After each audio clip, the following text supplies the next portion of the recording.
friends, it's me, Peter, coming to you on a very special day. That's right, today, my friends, is my 28th birthday. And as my junior high principal, Dr. Reed, used to say, I've got a real treat for you guys today. Not only is this vlog appearing on a special day, but I am going to do something really, really special.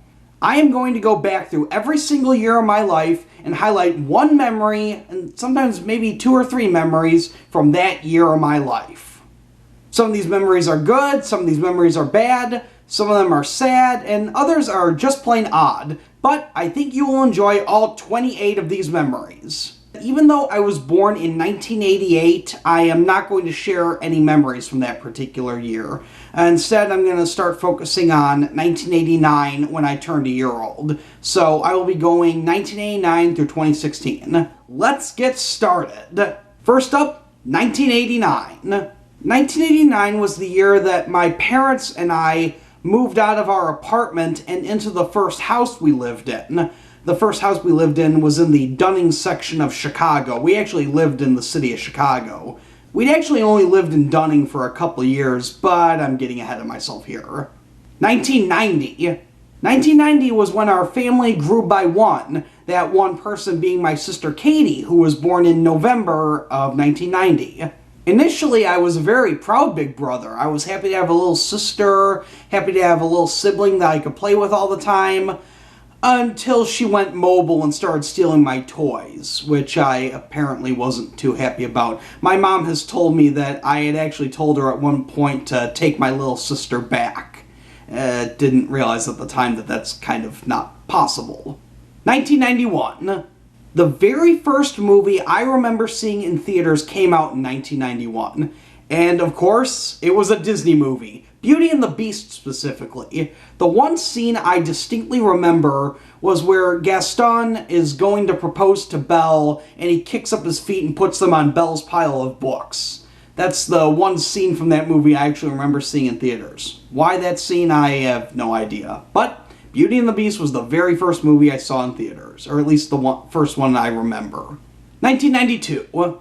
My memory actually kicks in 1992, so there's quite a bit I remember from that year. The bad news is that a lot of those memories are not good ones.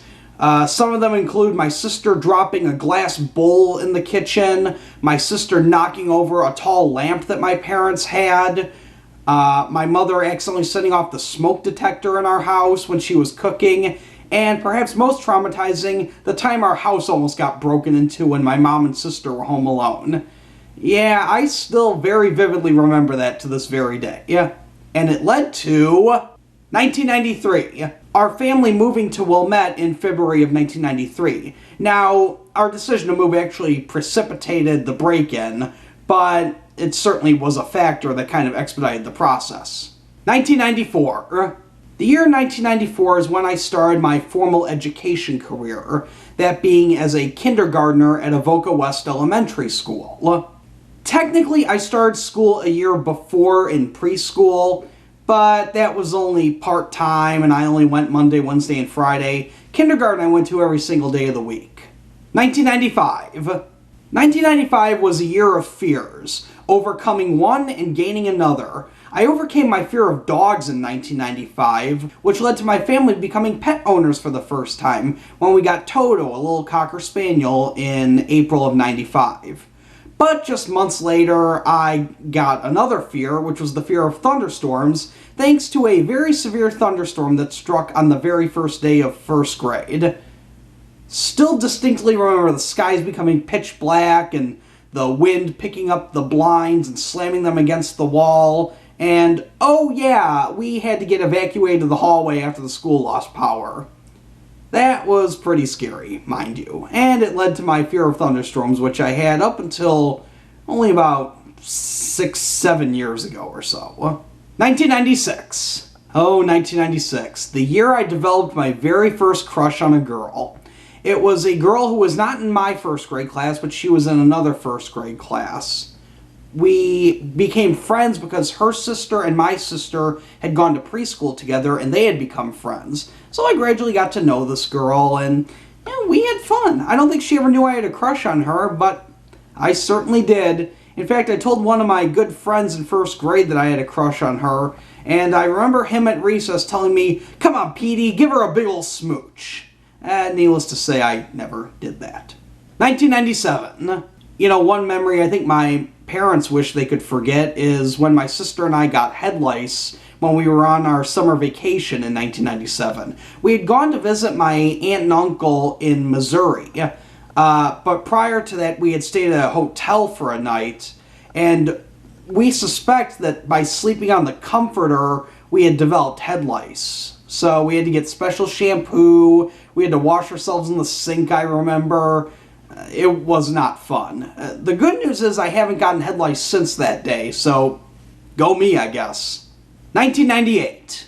Growing up, my family took many vacations throughout the summer, but probably my favorite was in 1998 when we went to Washington, D.C. Oh, I had such a great time there, seeing the Capitol, seeing the White House, seeing all the different monuments and memorials. The only drag was that our hotel happened to face the Washington Monument, and I remember every single day my mom would wake us up going, "Look, kids, there's the Washington Monument out there. Look, kids, there's the Washington Monument." And by the end of the vacation, I was sick and tired of the Washington Monument. 1999. There's not much I remember about 1999, but probably the most vivid memory I have was when my fourth grade teacher threatened to rip up all of the class's projects because some of us made one of our classmates cry. You see, what happened was we were doing a presentation on space. We had each had to do a research project on a planet, and this one kid presented his project, and a couple of the kids laughed because they didn't think he put effort into it. He started crying, and our teacher got mad at us, and I distinctly remember her standing at the front of the classroom, arms crossed, going, "I could rip up all of your projects right now, and I wouldn't even care." Yeah, for that reason, among others, she was one of the worst teachers I ever had in elementary school, in my personal opinion. 2000. Oh, 2000, the year I suffered my very first heartbreak. You see, I had a crush on a girl towards the end of 5th grade. The girl had no idea who I was. We'd never had a class together. We never even really talked to each other. I just kind of liked her for how she looked, which I know you shouldn't do, and I haven't done it since. During the summer, she had apparently moved away, and I didn't find out about this until we came back for school, and I kind of broke down crying when I found out what happened. I was really upset, especially since this was the year I started junior high at Marie Murphy School, so I had assumed that I was going to ask her out to dance with me at one of the school dances, and I never got that chance to. I mean, I'm over it now, but it was a pretty significant event to my almost 12-year-old life. 2001. Oh boy, did I hate this year. 2001 started 7th grade for me, which, in my opinion, is the worst year I ever had in school. I almost failed my science class, I almost failed my social studies class, a whole bunch of parents got upset because the principal had come out as transgender and they wanted her to resign. I had a crush on a girl and the whole grade found out about it, which wasn't completely awful, but it was kind of embarrassing. I made my mother cry, which is like the only time in my life I've ever made my mother cry. I felt like I was the scum of the earth. 7th grade and being 13 just was not a good year for me. 2002. The one bright spot about 7th grade is that I discovered my favorite TV show that year, and it was, come on now, say it with me, America's Most Wanted. I began watching the show in March 2002, and over the course of 4 weeks, I was hooked on it. And from 2002 to 2012, when the show was canceled, I saw all but about 10 episodes of the show. I was that dedicated to it. 2003. At the time, 2003 was probably one of the most important years of my life, because that was the year I graduated from junior high and started attending high school at New Trier Township High School. And I know a lot of people say high school was bad for them and it was completely awful. I loved it. I had such a great time in high school. I made a whole bunch of new friends. I found a whole bunch of new interests. I absolutely loved it. 2004. The only time I took summer school in my life was in 2004. And of all the classes I took, it was summer school driver's ed, which in retrospect I wish I hadn't done. We actually had a PE teacher teach the classroom portion, and a technology education teacher teach the actual driving portion. And boy, did he make me nervous. I did several drives that weren't good. One time in particular, he told me I was a poor driver, which, boy, that did a lot for my self-confidence now, didn't it? I remember we were driving on the highway, and he looks at me and he goes, "We're not going to have an accident today. You want to know why?" And I say, "Why?" And he goes, "Because I got a wife and 3 kids at home." Boy, you just keep adding to the pressure there, don't you, Teach? 2005. Otherwise known as the year I became a productive member of society by getting my very first paid job. Now, while most people might get their first job in a fast food place, or maybe at the pool, or at a concession stand, my first job was as a house sitter. When my neighbors went on vacation up to their summer home in Michigan, they asked me if I would take care of their house for a week, which I did. I got to water their plants, I fed the cat, fed the fish, took care of the hermit crabs, collected their mail. I had a great time doing it. It was so much fun, and proved to me that I could be a responsible person, and a productive member of society, of course. 2006. But if you're talking becoming a productive member of society, then 2006 is really the year for me, because I actually had 2 jobs that year. The first half of the summer, I worked for my parents at our family business, Plastic Letters and Signs, where I helped prepare vinyl, I helped mail letters, I even helped my dad on a huge installation project in downtown Chicago.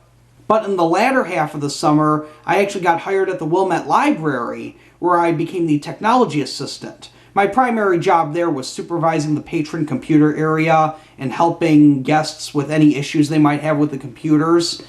I gotta say, I really enjoyed the job. 2007.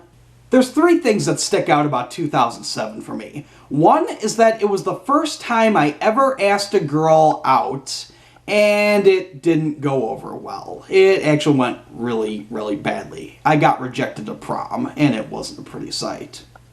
But on the plus side, I also graduated from high school, which was a ton of fun, and I began attending college in Indianola, Iowa at Simpson College. And let me tell you, those were the best 4 years of my life. I absolutely loved college.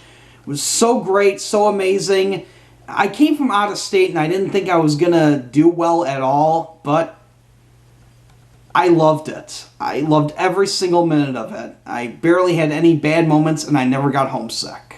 2008. One of my favorite parts of college was attending May Term, which was a 3-week course in May where you got to take a class that was more, I guess you could call it lighthearted than the rest of the year. My very first May Term was called The Right Place, which was an English class where we took 2 road trips across Iowa, one to northeastern Iowa, one to northwestern Iowa, and we got to write about our experiences. I really enjoyed it. I got to develop myself as a writer, got to see a state that I wasn't really all that familiar with, and perhaps best of all, I made a ton of new friends, many of whom I still keep in touch with to this very day. 2009. In 2009, I became a fraternity brother, and that's fraternity brother, not frat boy, because I am not a frat boy. Prior to college and throughout my freshman year, I had been really anti-Greek life and didn't really want anything to do with it.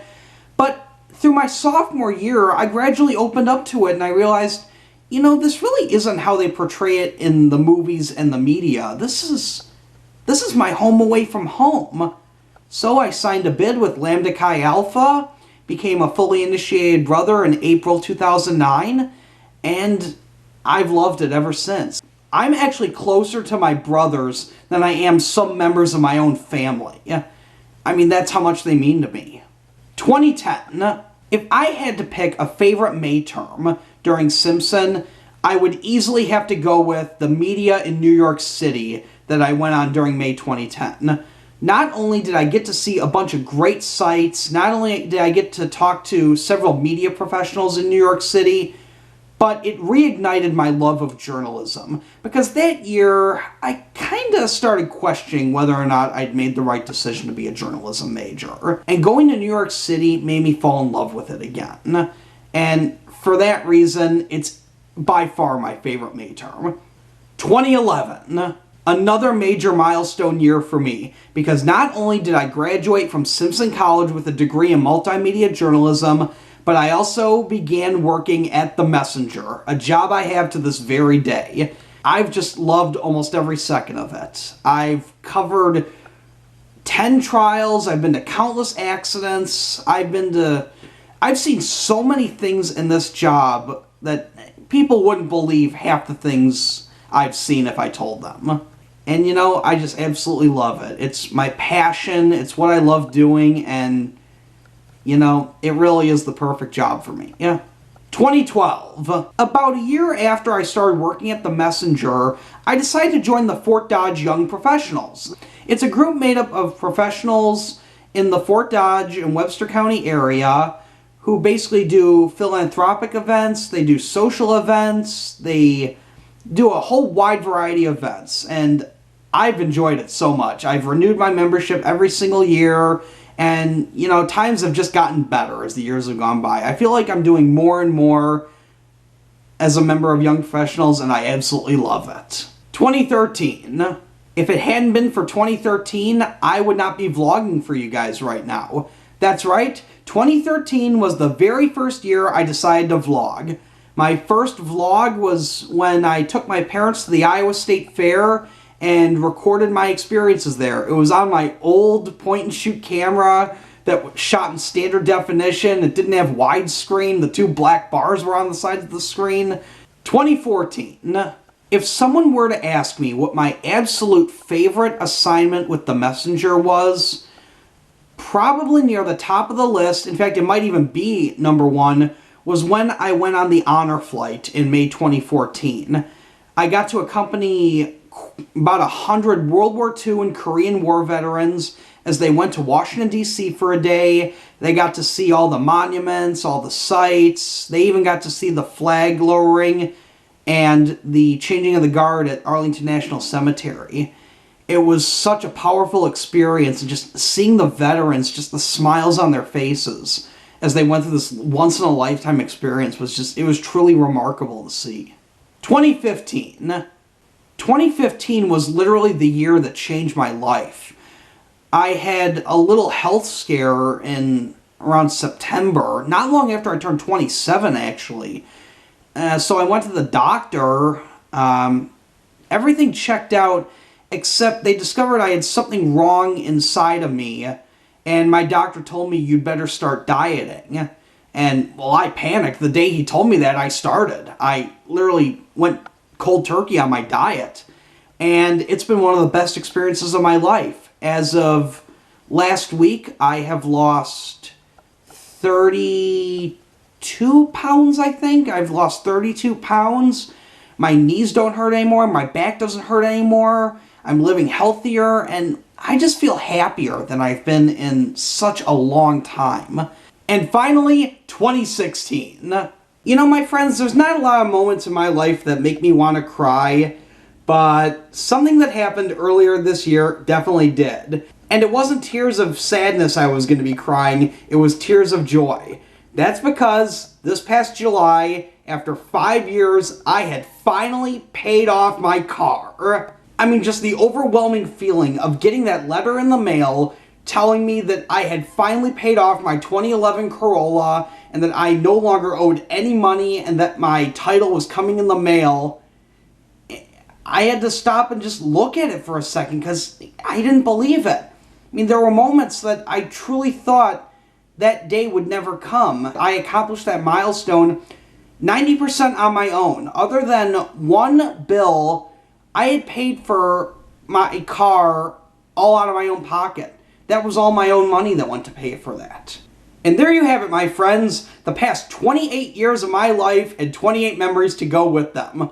I'm certainly looking forward to the next 28 years, and the next 28 years after that, and the next 28 years after that, and I really don't know how long that is because I'm horrible at math, and I don't know, maybe I'll be over 100 by then, and well, whatever. The point being, I cannot wait for the future because it's pretty exciting. If you enjoyed this video, be sure to give it a thumbs up. If you'd like to see more videos from me, simply click that subscribe button down below. Until next time, this is Peter saying see you later.